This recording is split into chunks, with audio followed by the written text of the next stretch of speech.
Marcus Webb sat in the dim break room of Station Kappa 7, staring at his tablet screen. His shift at the asteroid mining facility had just ended. 12 hours of operating heavy machinery in zero gravity. His back hurt. His eyes were tired. He had nothing to look forward to, except a frozen dinner and sleep. He scrolled through the Galactic Surplus Auction website. It was a habit now. Every day, he looked for cheap tools or equipment he could afford on his mining salary. Most items were junk.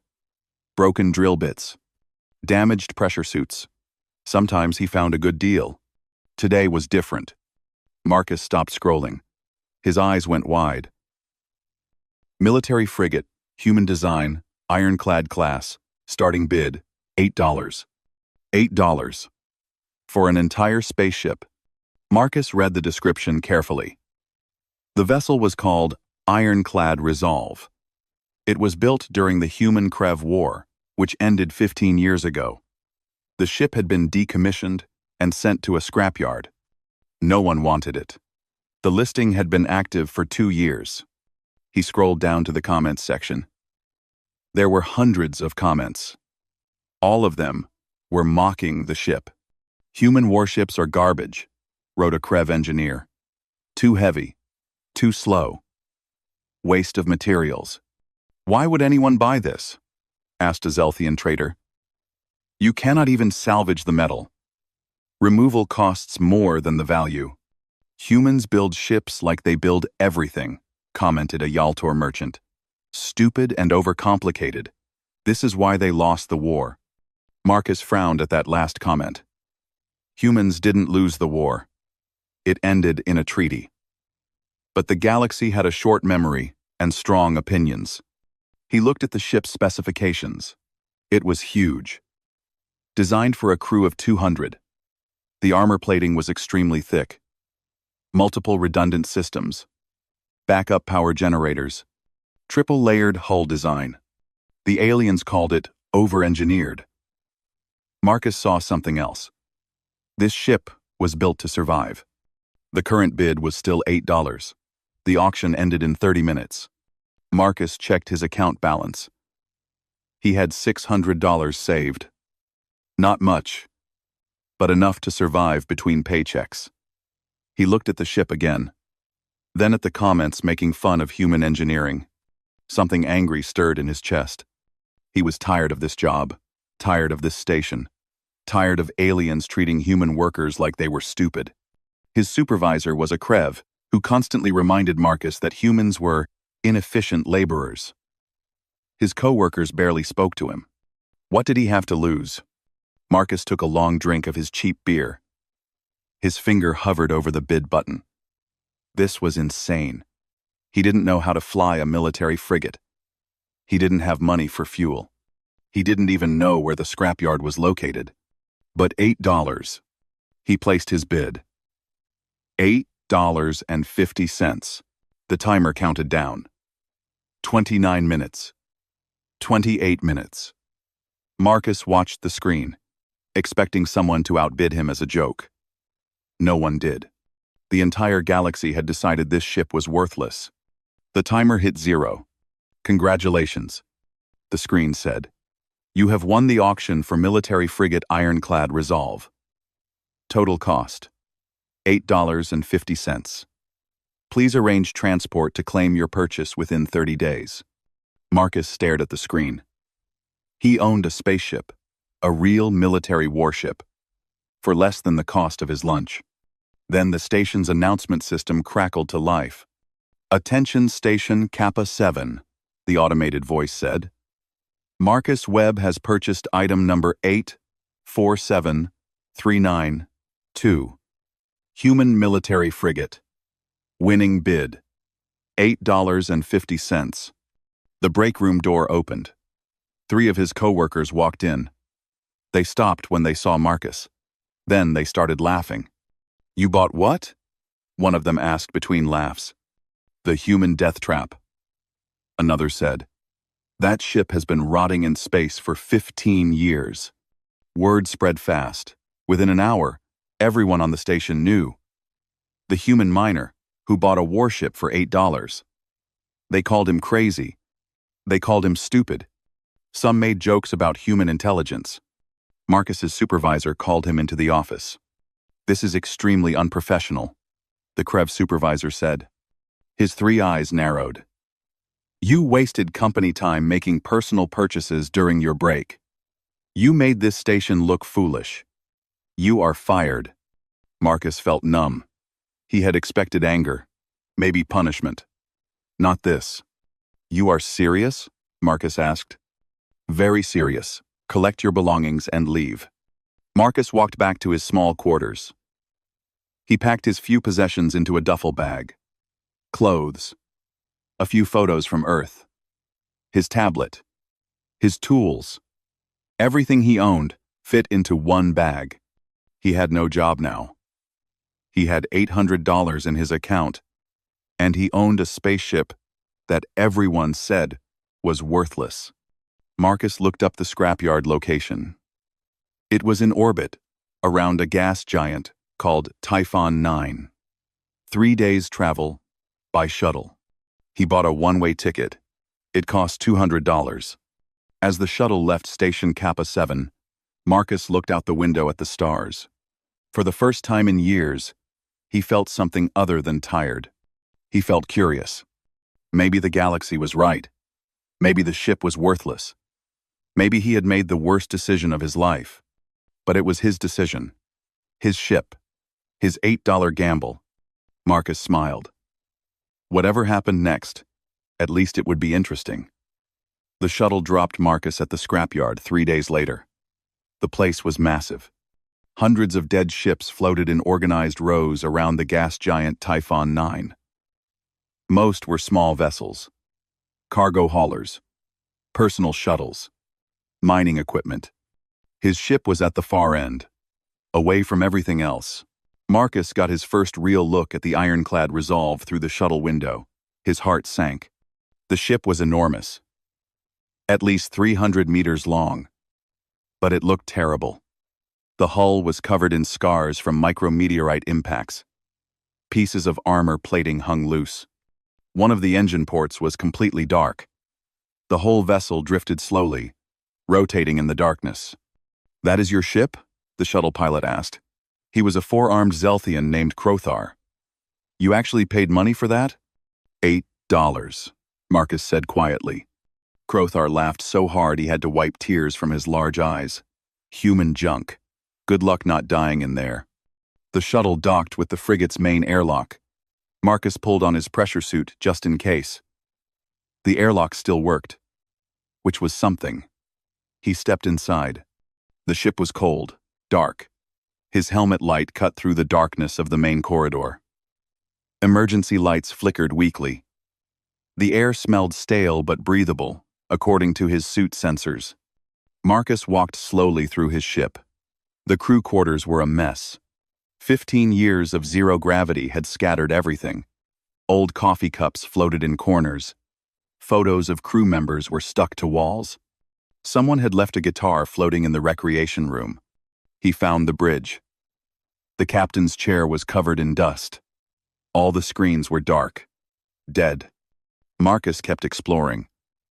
The ship was designed for 200 people. Engineering, medical bay, armory, cargo holds, laboratories, workshops, everything a military crew needed for long deployments.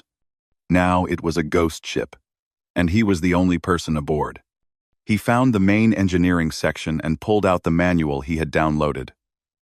It was 800 pages long. The table of contents alone was intimidating. "Okay," Marcus said to himself. "Let's start with power." It took him 2 days to understand the power systems. Human ships were designed differently than alien vessels. Everything had backups. The backup had backups. There were manual overrides for every automatic system. Marcus realized why aliens hated these ships. They were complicated. Really complicated. You needed to understand every system to operate them properly. But there was a reason for the complexity. On the 3rd day, Marcus got the main reactor online. Lights flickered throughout the ship. Screens came to life. The ship's computer started its boot sequence. "Welcome aboard Ironclad Resolve," a automated voice said. "Please verify. Crew roster. 2. Crew roster is 1 person," Marcus said. "Me. Warning. Minimum crew requirement is 40 personnel. Current crew is insufficient for normal operations." "I know," Marcus said. "Just work with me here." Over the next 2 weeks, Marcus learned his ship. He got life support running, restored gravity to most sections, fixed the water recycling system, cleaned out a nest of space rats from the ventilation system. He ate military ration packs he found in storage. They were 15 years old but still good. The packaging said they lasted 50 years. Everything on this ship was built to last. Slowly, Marcus began to understand. This wasn't junk. This was a fortress that could fly.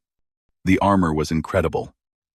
30 centimeters of layered ablative plating on the outer hull, designed to absorb plasma cannon fire. Marcus ran his hand along the inner wall. This ship could take damage that would destroy any civilian vessel. The engine room was massive. 4 main engines, 8 maneuvering thrusters, backup power systems everywhere. A human engineer had designed this expecting things to break, expecting crew members to make mistakes, expecting battle damage. It was over-engineered on purpose. Marcus felt something strange. Pride. This ship represented human thinking. Build it tough. Build it redundant. Build it so stupid that even a crew of 1 could maybe, possibly, keep it running. On day 16, he got the main engines online. The ship hummed with power. Marcus sat in the captain's chair and laughed. He had done it. 1 person. No training. Just a manual and determination. Then he remembered something. The listing mentioned a cargo bay. He had explored most of the ship, but never found it. Marcus checked the ship's blueprint. There. Deck 4. Section C. A sealed cargo bay, marked with military encryption. He walked down to Deck 4. The cargo bay door had an electronic lock. A red light blinked above it, encrypted, sealed. Marcus tried his access codes. Nothing worked. This cargo was locked before the ship was decommissioned. What was inside? Why seal it? Why not remove the cargo before auction? Marcus looked at the door. He had tools. He had time. He had curiosity. "Let's see what they left behind," he said. He returned to his quarters and grabbed his hacking tools. Cheap stuff he used for entertainment. Breaking encryption was a hobby. This would be harder. Military-grade security. But Marcus had nothing but time. He sat down in front of the cargo bay door and started working. The ship hummed around him. His ship. His $8 fortress. Whatever was inside that cargo bay, he would find it. Marcus spent 5 days working on the cargo bay encryption. His cheap hacking tools were not designed for military security. He tried dozens of approaches: brute force attacks, backdoor exploits, pattern recognition. Nothing worked. On day 6, he had a different idea. He stopped trying to break the encryption. Instead, he searched the ship's computer for maintenance logs, old records, anything the previous crew left behind. He found something in the captain's personal files, a note dated 3 days before decommissioning. Cargo Bay 4 sealed per military order 6,847. Contents classified as obsolete surplus. Retrieval costs exceed material value. Recommend abandonment with vessel. Marcus read it 3 times. The military had left the cargo on purpose. It was too expensive to transport back to Earth. Cheaper to just write it off. He looked at the note again. There was a maintenance override code at the bottom, probably left by accident. Marcus entered the code at the cargo bay door. The red light turned green.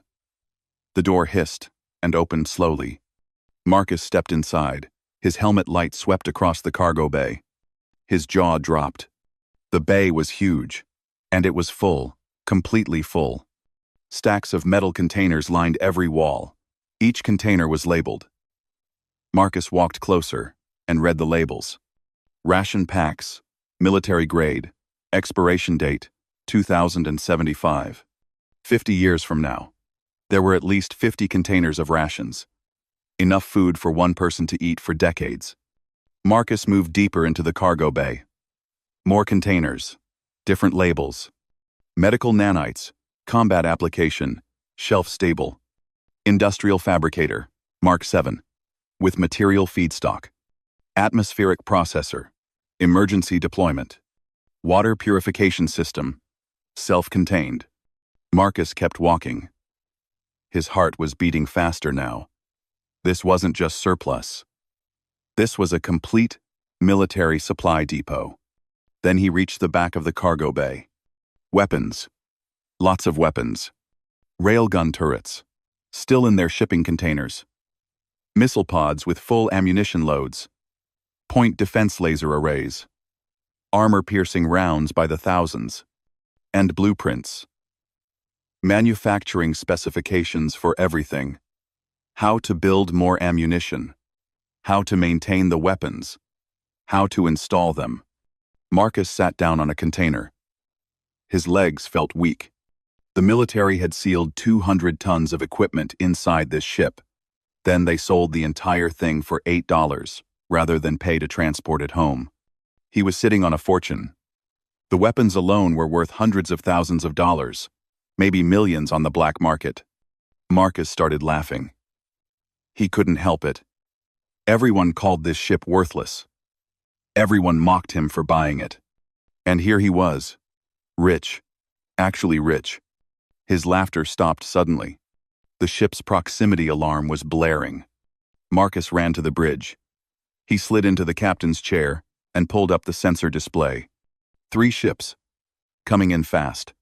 They had dropped out of FTL just outside the scrapyard. The computer identified them. Yaltor design, light corvettes. No transponder signals. Pirates. Marcus's mouth went dry. The scrapyard was a known hunting ground. Pirates watched for desperate scavengers. People alone. Easy targets. His communication system crackled to life. "Attention, human vessel," a harsh voice said. "This is Captain Vec of the Yaltor Free Company. You will shut down your engines and prepare to be boarded. Surrender your ship, and we will let you live." Marcus looked at his sensor screen. The 3 corvettes were surrounding him, cutting off escape routes. They were small and fast. His frigate was huge and slow. He had no weapons installed. The cargo bay was full of weapons, but they were in boxes. Unusable. "You have 1 minute to comply," Captain Vec said. "Or we will open fire." Marcus looked at the cargo bay inventory on his screen. Railguns. Point defense systems. Missiles. Then he looked at the fabricator. The industrial fabricator that could build anything if you gave it blueprints and materials. And the ship's engineering systems. Designed for rapid field repairs. During combat. His brain started working. Fast. "This is Marcus Webb," he said into the communication system. "I need 10 minutes to shut down my systems safely. This is an old ship. If I do it wrong, the reactor might explode." There was silence. Then laughter from the other end. 10 minutes, Captain Vec said. "Then we come in. Try anything stupid, and you die." Marcus was already running toward the cargo bay. He grabbed a railgun turret container and dragged it toward the engineering section. The fabricator hummed to life. He fed it the installation blueprints. "Emergency mounting bracket," he told the computer. "Fastest possible fabrication." "Warning," the computer said. "Emergency brackets do not meet safety standards." "I don't care about safety," Marcus said. "I care about speed." The fabricator started printing. Metal parts began appearing. Marcus grabbed his tools. His hands were shaking. But he had worked in mining for 10 years. He knew how to bolt metal together. He had 10 minutes. He intended to use every second. The pirates thought they had found an easy target. A single human in an unarmed ship. They were about to learn something important about humans. When humans over-engineer something, there is always a reason. Marcus bolted the railgun mounting bracket to the ship's upper hull. His hands moved fast despite the zero gravity. Sweat dripped into his eyes. He ignored it. The fabricator had printed the bracket in 7 minutes. Not pretty, not safe by military standards. But it would hold. He dragged the railgun itself into position. The weapon was heavy, even in zero gravity. Marcus lined it up with the mounting points and started connecting the power cables.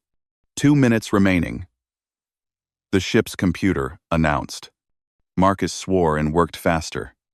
His fingers fumbled with the connections. Red wire to red port. Blue wire to blue port. Ground cable to the hull.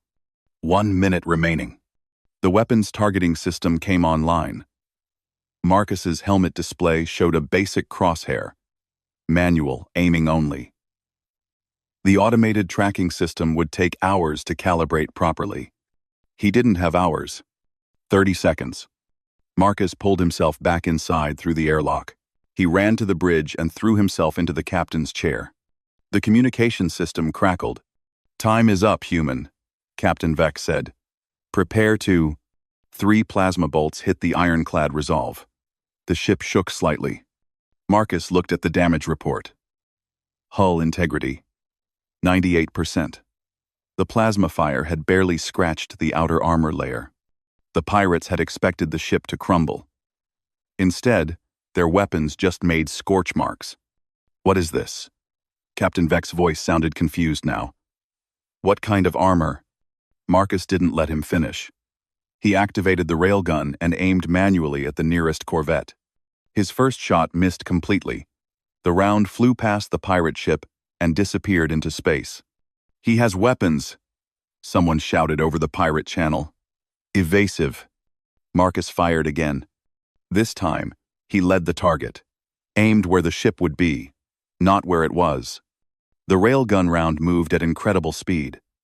A solid tungsten spike accelerated to a fraction of light speed. It hit the corvette dead center. The round punched through the ship's light armor like paper. Completely through. Out the other side. The corvette's engines exploded. Atmosphere vented from a dozen holes. The ship went dark and started tumbling. Marcus stared at his screen. 1 shot. 1 kill. The other 2 corvettes broke formation immediately. "What is that ship?" someone screamed over the pirate channel.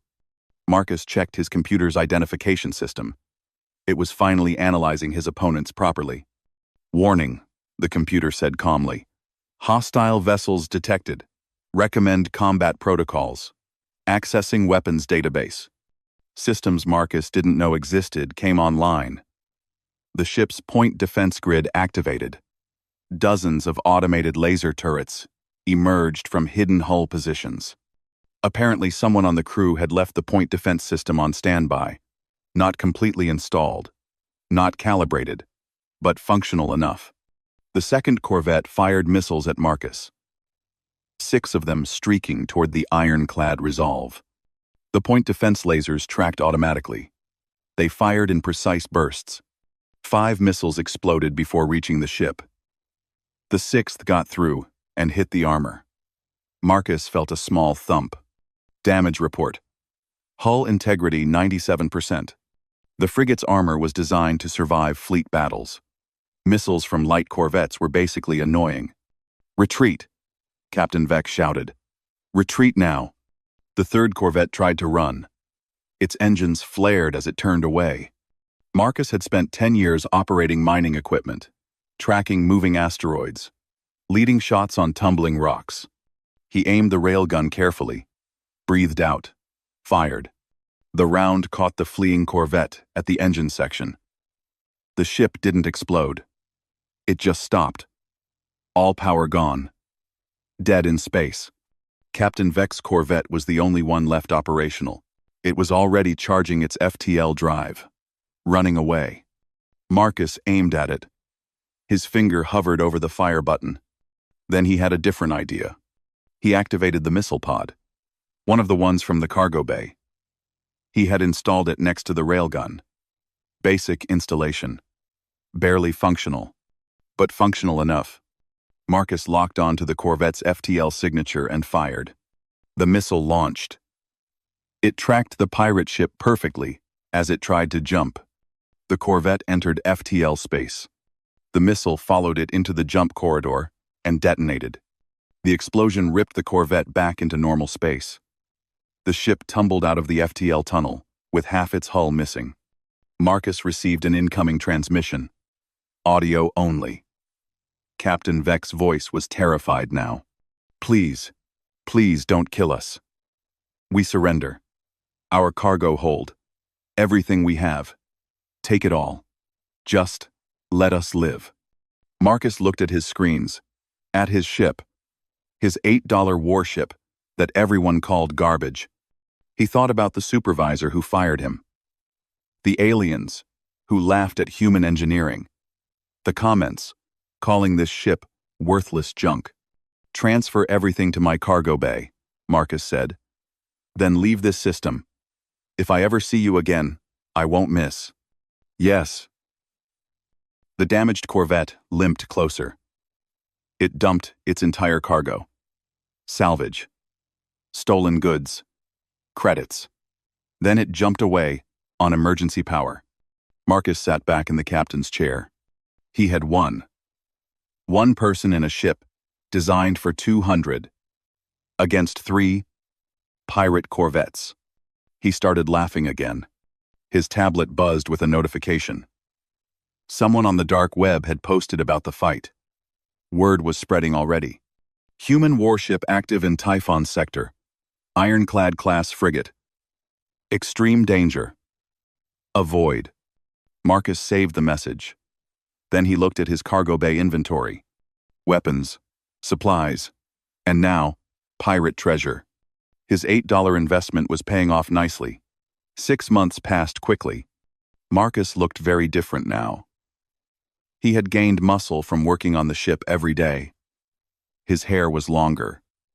He had a beard. He looked like a ship captain instead of a tired miner. The ironclad Resolve looked different too. Marcus had spent his pirate treasure wisely. The hull was repaired. Fresh paint covered the scars. Shark teeth were painted across the nose of the ship.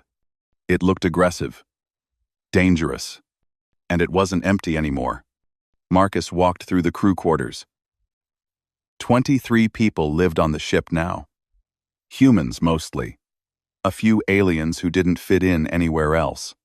There was Chen, a former cargo hauler pilot. Rodriguez, an ex-military mechanic who knew these old ships. Yara, a Thelxian engineer who was banned from her home world for fighting. Jack, a young human who ran away from a colony to seek adventure. They were misfits, outcasts, people with nowhere else to go. Just like Marcus 6 months ago. Captain, Chen called from the bridge. We have another job offer. Corporate security contract. Marcus walked to the bridge and sat in his chair. Someone had installed proper cushions now. The screens were all working. The ship hummed with full power. What kind of contract? Marcus asked.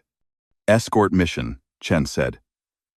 Velen Corporation wants protection for a mining shipment through the Kestrel Belt. Pirate activity has increased there. Payment? 40,000 credits. 3-day mission. Marcus nodded. Accept it. Tell them we'll be there tomorrow. 6 months ago, he would have been amazed at 40,000 credits. Now, it was just another job. The ironclad Resolve had completed 73 missions since the pirate fight. Escort work mostly. Some bounty hunting. One planetary evacuation, when a colony's atmosphere processor failed. The ship was perfect for dangerous work. It could take massive damage and keep going. That's what clients paid for. Protection that alien ships couldn't provide. When everyone else ran from danger, the ironclad stayed and fought. Marcus's tablet buzzed. An incoming call, GNN, Galactic News Network. He almost ignored it. Journalists had been calling for weeks, but this one was persistent. "Fine," Marcus said, and accepted the call. A hologram appeared, a professional-looking Axion reporter with bright blue skin. "Captain Webb," she said, "thank you for taking my call. I'm Lyra Venn, from GNN. May I ask you a few questions?" "Make it quick," Marcus said. "6 months ago, you purchased the ironclad Resolve for $8 at auction. Many people called you foolish. Now, you run one of the most successful independent security operations in this sector. Was it worth it?" Marcus leaned back in his chair. He thought about the question. "I bought humanity's obsolete junk for the price of lunch," he said. "Everyone told me it was worthless. Aliens said human ships were over-engineered garbage. Too complicated. Too slow. Wasteful. And now?" Lyra asked. "Now I understand why humans build things this way," Marcus said. "Other species build ships to run away from danger. Fast engines. Light armor. They run when things get bad. Humans build ships to stay and fight. Heavy armor.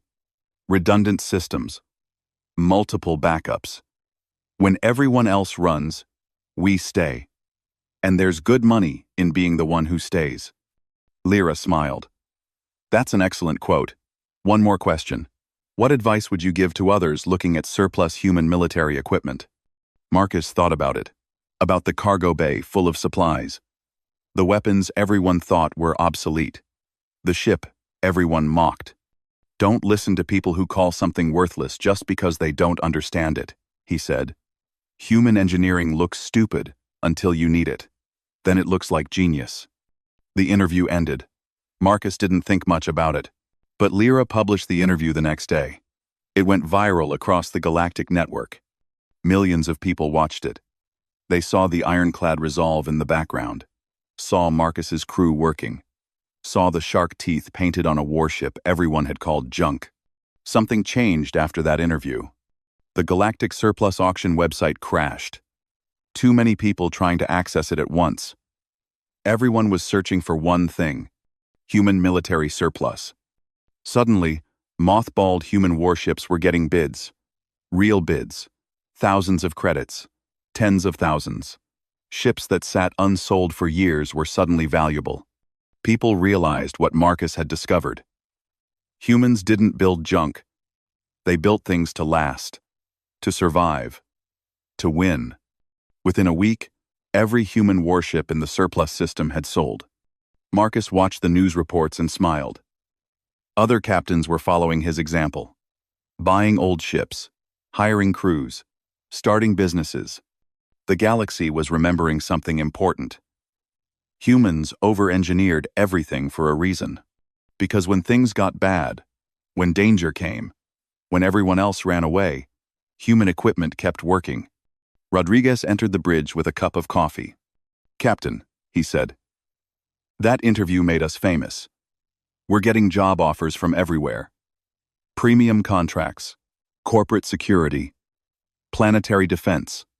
"Good," Marcus said. "We'll pick the interesting ones." "Also," Rodriguez grinned, "someone on the network calculated your profit margin. You've made 3.2 million credits from an $8 investment." Marcus took the coffee and looked out at the stars through the bridge window. 6 months ago, he was fired from a mining job. Laughed at by everyone. Alone. Now he had a crew. A purpose. A ship that everyone respected. All for $8.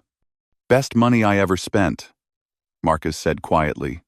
The ironclad Resolve turned toward its next mission. Its engines burned bright against the darkness.